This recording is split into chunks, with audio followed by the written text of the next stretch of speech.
Assalamualaikum, apa kabar teman-teman? Selamat datang di channel Jendela Tutorial. Microsoft Excel merupakan salah satu aplikasi yang familiar di kalangan para pengguna komputer, khususnya bagi yang berhubungan dengan pengolahan data. Microsoft Excel sendiri memiliki beragam rumus dan mempunyai fungsi yang berbeda-beda. Namun, tidak semua rumus diketahui oleh banyak orang. Nah, kali ini saya akan membagikan 14 rumus Excel yang paling sering digunakan.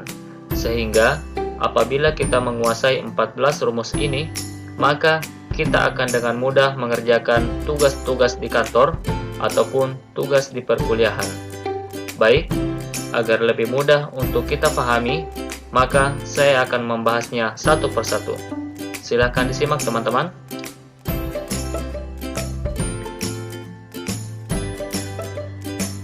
Yang pertama adalah fungsi sum. Sum adalah rumus yang digunakan untuk menjumlahkan data pada range. Sum ini merupakan rumus yang paling familiar dan sangat sering kita gunakan di antara rumus-rumus yang lainnya. Adapun sintaksnya adalah, di sini sudah ada beberapa data. Kita jalankan fungsi sum sama dengan sum buka kurung, kemudian kita blok range atau data yang ingin kita jumlahkan, kemudian enter. Nah, ini yang pertama adalah sum, ya, sangat mudah dan sering kita gunakan. Lanjut.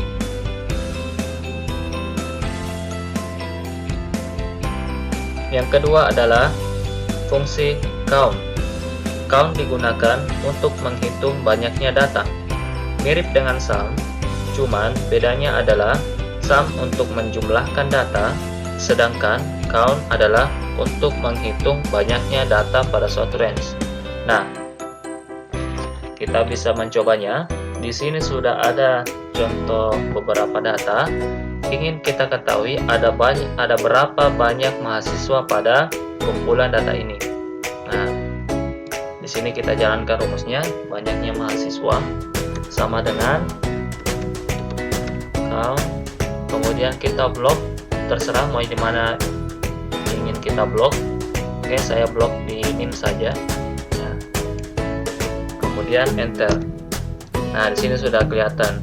Jadi dalam tabel ini terdapat 7 mahasiswa. Oke, itu adalah fungsi count. Selanjutnya,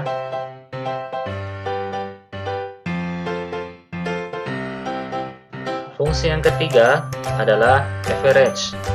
Average digunakan untuk mendapatkan nilai rata-rata dari kumpulan data pada suatu range. Nah, kita mencobanya. Di sini kita mau cari berapa nilai rata-rata dari mahasiswa ini. Oke, sama dengan average buka kurung, kemudian kita blok data yang ingin kita cari nilai rata-ratanya, kemudian tekan enter. Nah, seperti ini. Jadi nilai rata-rata di antara daftar nilai ini yaitu 87,714. Ini bisa kita bulatkan yaitu dengan menekan tombol menghilangkan desimal di belakang angka ini. Maaf yang ini. Oke. Jadi rata-rata nilainya yaitu 88.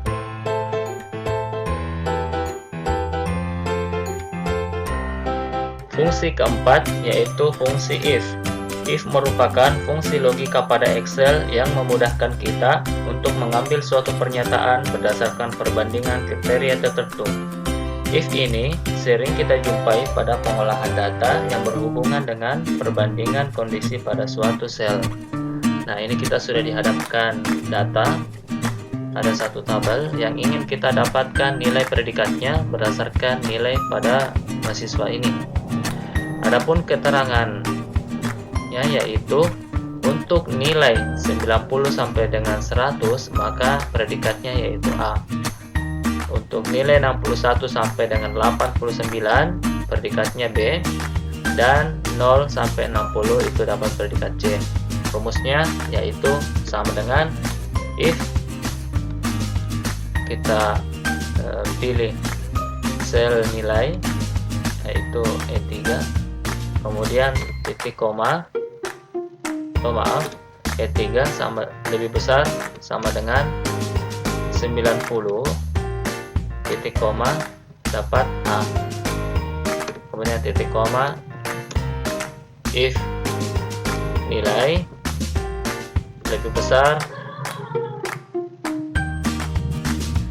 atau sama dengan 61, maka dapatnya B.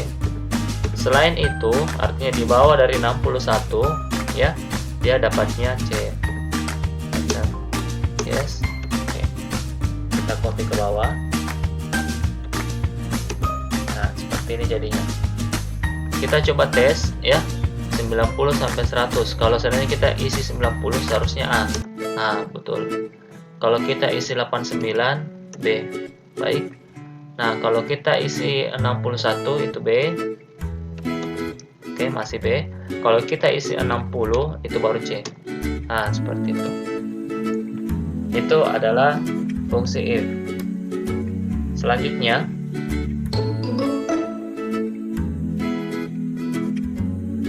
fungsi kelima yaitu sum if. Sum if merupakan turunan dari fungsi sum, di mana sum if digunakan untuk menjumlahkan data berdasarkan kriteria tertentu. Nah, di sini ada contoh tabel yang berisikan data nilai mahasiswa dan juga jenis kelamin. Kita ingin mengetahui total nilai untuk mahasiswa laki-laki dan total nilai untuk mahasiswa perempuan. Kita gunakan rumus sum if sama dengan sum if buka kurung, kemudian di sini keterangannya range ya. Kita blok yang menjadi range kriterianya, yaitu kolom jenis kelamin, kemudian titik koma, kriterianya yaitu laki-laki, kemudian titik koma sum range ya, yang mana kita ingin jumlahkan yaitu pada kolom nilai, kemudian enter. Nah, jadi total nilai mahasiswa yang berjenis kelamin laki-laki itu 434. Nah, baik. Untuk total nilai perempuan sama dengan kayak tadi, sama dengan sum if range kolom jenis kelamin titik koma perempuan titik koma sum range enter. Nah, 180. Seperti itu. Ini adalah fungsi sum if. Baik, selanjutnya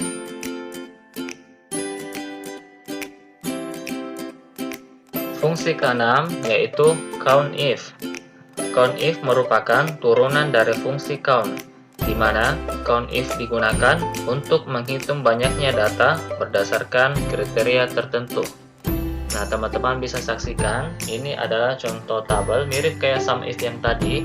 Cuma kita ingin mengetahui banyaknya mahasiswa laki-laki pada tabel ini dan juga berapa banyak mahasiswa yang perempuan. Kita coba jalankan. Sintaksnya adalah sama dengan count if buka kurung, kemudian blok range yang ingin kita jumlahkan datanya, bukan jumlahkan ya, menghitung datanya, maaf, menghitung data. Oke, kita ingin menghitung data yang laki-laki, kita blok jenis kelamin, kita blok kolom jenis kelamin, kemudian titik koma, kriterianya yaitu laki-laki, enter. Nah, di sini bisa dilihat ya, sudah muncul ada 5 data mahasiswa yang berjenis kelamin laki-laki. Kita coba hitung 1, 2, 3, 4, 5. Oke, benar. Lanjut untuk perempuan sama dengan kayak yang tadi, sama dengan count if, kemudian blok kolom jenis kelamin, kemudian titik koma perempuan, ada 2. Oke, benar. Next,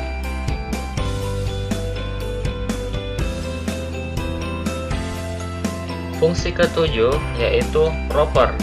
Proper merupakan fungsi yang digunakan untuk menjadikan huruf besar di huruf pertama pada string teks dan huruf-huruf lain setelahnya dijadikan menjadi huruf kecil. Dengan kata lain, karakter pertama adalah kapital dan setelahnya adalah bukan kapital atau huruf kecil. Nah, di sini sudah ada contoh kalimat yaitu Indonesia negaraku. Teman-teman bisa saksikan semuanya ini adalah huruf kecil, ya. Kalau kita menggunakan rumus proper, maka Indonesia ini I-nya ini karakter pertama akan huruf besar dan N ini negaraku akan huruf besar juga. Kita coba jalankan sama dengan proper, kemudian kita pilih selnya, kemudian enter. Nah, seperti ini, Indonesia negaraku. Oke, lanjut.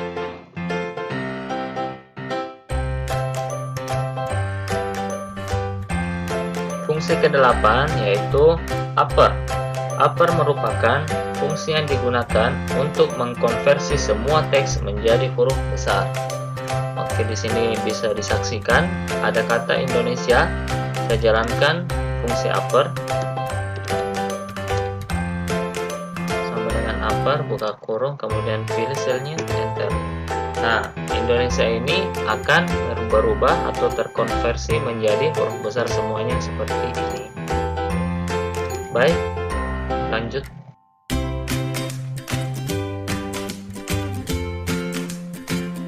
Fungsi yang ke-9 yaitu lower.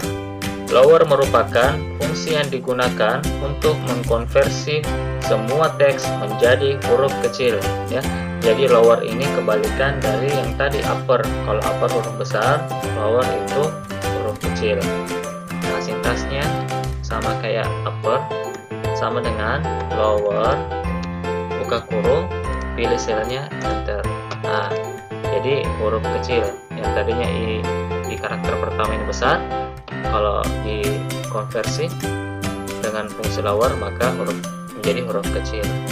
Seperti itu.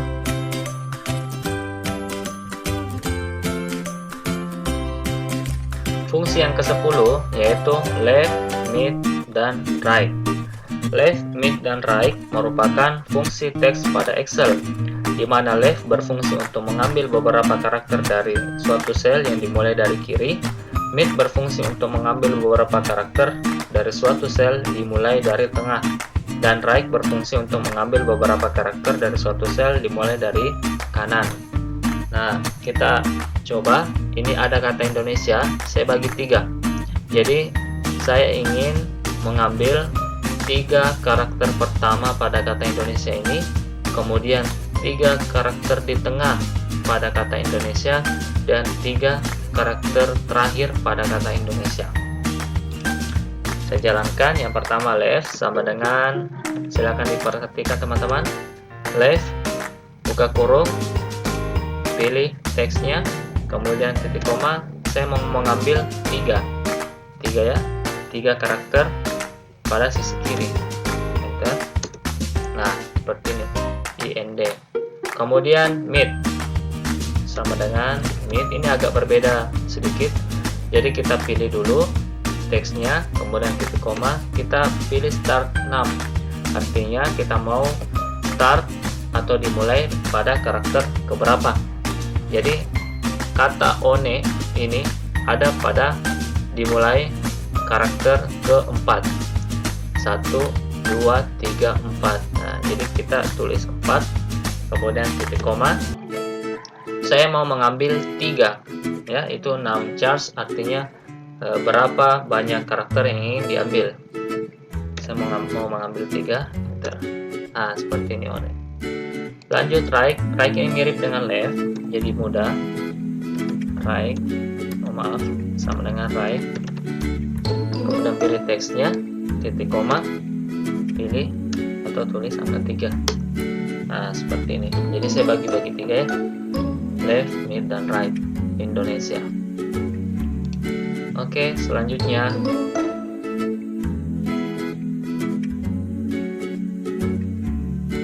fungsi yang ke-11 adalah fungsi len. Fungsi len digunakan untuk mengetahui jumlah karakter pada suatu sel. Ini ada contohnya, yaitu kata Indonesia. Kita ingin tahu ada berapa karakter pada kata Indonesia. Nah, sintaksnya adalah sama dengan len, buka kurung, kemudian pilih selnya yang mana, kemudian enter. Nah, ini hasilnya adalah 9. Jadi kata Indonesia ini mempunyai 9 karakter atau 9 huruf. Seperti itu. Baik, selanjutnya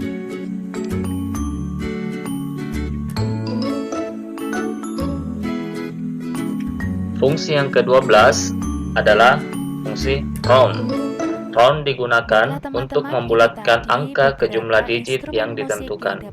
Fungsi ini biasanya kita jumpai pada laporan keuangan yang terdapat bilangan desimal, ya.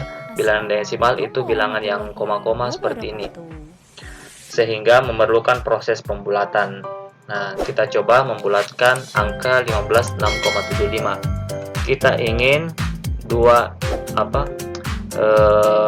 dua digit di belakang koma. Nah, ini kan ada 3 digit, kita inginnya 2 digit saja.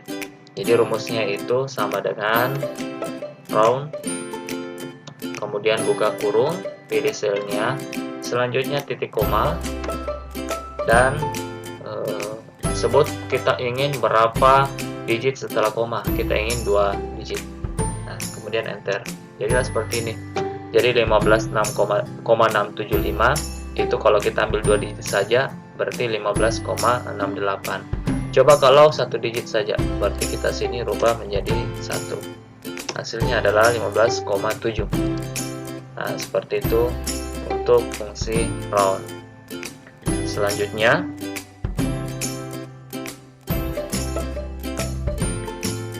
fungsi yang ke-13 yaitu concatenate. Concatenate digunakan untuk menggabungkan kata. Nah, seperti ini ada contohnya. Di sini terdapat 3 teks.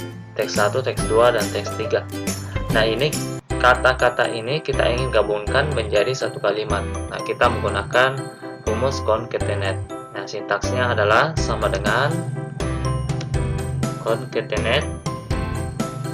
Kemudian kita pilih teks yang pertama, selanjutnya titik koma, teks kedua, titik koma. Jadi ini tidak ada batasan sampai berapa teks ya, terserah sampai berapa. Nah, ini kebetulan ada 3 teks yang ingin kita gabungkan. Nah, seperti ini. Baris kurung, kemudian kita enter. Nah, hasilnya seperti ini. Jadi dia sudah menggabung menjadi satu kata atau satu kalimat. Nah, di sini kita ingin ada pemisah spasi di antara kata-kata ini. Nah, kita bisa modify, yaitu dengan memberikan spasi di antaranya. Jadi kita titik koma dulu, kemudian ketik 2 kali, selanjutnya titik koma. Di sini kita kasih spasi, artinya ada jarak spasi di antara 2 kata tersebut. Selanjutnya di sini juga kita kasih spasi seperti ini. Jadi ada spasi. Enter. Nah, hasilnya seperti ini. Aku cinta Indonesia. Itu untuk fungsi concatenate. Oke, kita lanjut ke rumus selanjutnya.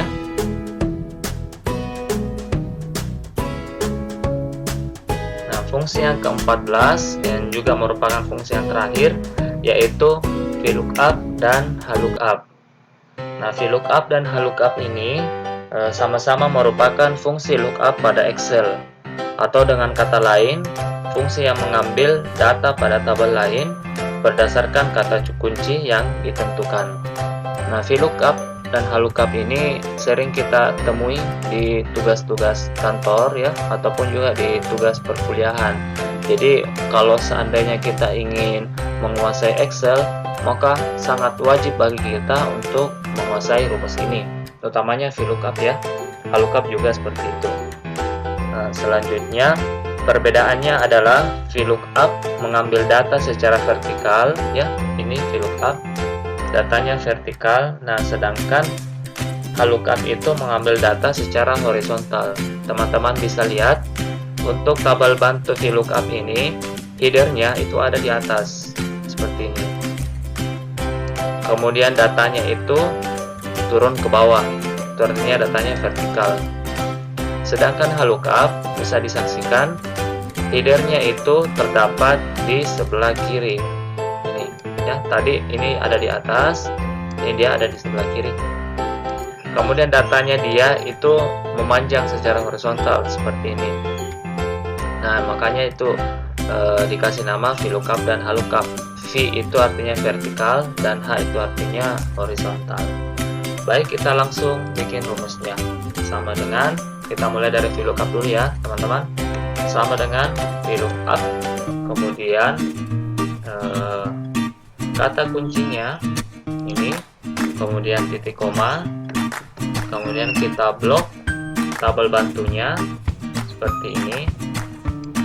Kemudian jangan lupa dikunci agar supaya apabila kita copy ke bawah, rumusnya itu tidak berubah untuk tabel bantu. Nah, caranya itu kita menekan tombol F4 satu kali. Kalau kita menekan tombol F4 satu kali, maka akan muncul string 2 seperti ini. Ya. Kemudian di sini juga kita F4 satu kali, hasilnya bakalan seperti ini. Kemudian titik koma, kita sebut dia ada pada kolom berapa. Nah, contoh ini nama barang, kita ingin tampilkan nama barang, di tabel bantu nama barang itu berada pada kolom kedua. Kolom pertama itu kode, kolom kedua itu nama barang. Seperti itu, jadi kita ketik 2 karena kita ingin kolom kedua, yaitu nama barang. Kemudian titik koma, false. Jangan lupa terakhir ditutup dengan false. Tutup kurung, kemudian kita enter. Hasilnya seperti ini. Jadi kode A itu nama barangnya sabun. Nah, kalau ini kita rubah jadi B, dia juga berubah. B itu minyak goreng. Ini, ya. Kita kasih A, ya, sabun. Kemudian selanjutnya yaitu harga. Rumusnya sama, jadi kita copy saja. Kita paste di sini. Hanya bedanya yaitu beda kolom. Tadinya kolom kedua, kita ingin kolom ketiga. Enter. Seperti ini. Kemudian lanjut yang satuan, kita copy, kita paste di sini. Harga satuan itu kolom keempat. Oke. Kemudian sudah jadi, kita blok, kemudian kita copy ke bawah, hasilnya bakal seperti ini. Semua akan serba otomatis, jadi kita tidak usah mengetiknya satu persatu lagi. Ya, seperti itu untuk VLOOKUP. Selanjutnya HLOOKUP, rumusnya sama dengan VLOOKUP, cuma bedanya yaitu pengambilan datanya secara horizontal. Baik, langsung saja sintaksnya sama dengan HLOOKUP. Kemudian pilih kolom kunci, titik koma, kemudian kita blok tabel bantunya ya, kecuali header nggak usah, datanya saja. VLOOKUP juga tadi seperti itu, nggak usah header. Nah, HLOOKUP juga nggak usah header, langsung datanya saja. Sama seperti tadi, yaitu kita tekan F4 satu kali sehingga akan muncul string seperti ini, string $, ya. Nah, di sini juga. Oke, modelnya seperti ini. Kemudian titik koma, kita ingin dia di baris keberapa. Kalau tadi istilahnya VLOOKUP kita pilih kolom keberapa, HLOOKUP ini bahasanya kita pilih baris keberapa. Nama barang itu berada pada baris kedua. Baris pertamanya yaitu kode. Nah, ini kode. Nama barang itu baris kedua. Berarti kita pilih 2 titik koma false. Sama kayak tadi, harus ditutup dengan false ya. Kurung enter. Misalnya seperti ini. D itu adalah ini D, gula pasir. Nah, ini D gula pasir. Lanjut ke harga, sama konsepnya sama, kita tinggal rubah saja dia di baris keberapa. Untuk harga itu dia baris ketiga. Oke, selanjutnya satuan itu baris keempat ya. Nah, seperti itu ya. Kalau kita rubah di sini, jadi dia bakal berubah. Kita sisa copy saja ke bawah. Nah, hasilnya seperti ini. Nah, sangat mudah. Nah, ini adalah rumus VLOOKUP dan LOOKUP. Oke. Baik teman-teman, demikian untuk video kali ini. Terima kasih banyak yang sudah menonton. Semoga apabila teman-teman sudah menguasai 14 rumus ini, yang merupakan rumus yang paling sering digunakan di perkantoran maupun di perkuliahan, sehingga nantinya teman-teman akan mudah membuat laporan, utamanya itu mengolah data di Microsoft Excel. Oke, jangan lupa subscribe, like, dan juga share jika teman-teman menyukai video ini. Dan apabila ada pertanyaan, silahkan dituangkan dalam kolom komentar. Sekian, terima kasih. Assalamualaikum warahmatullahi wabarakatuh.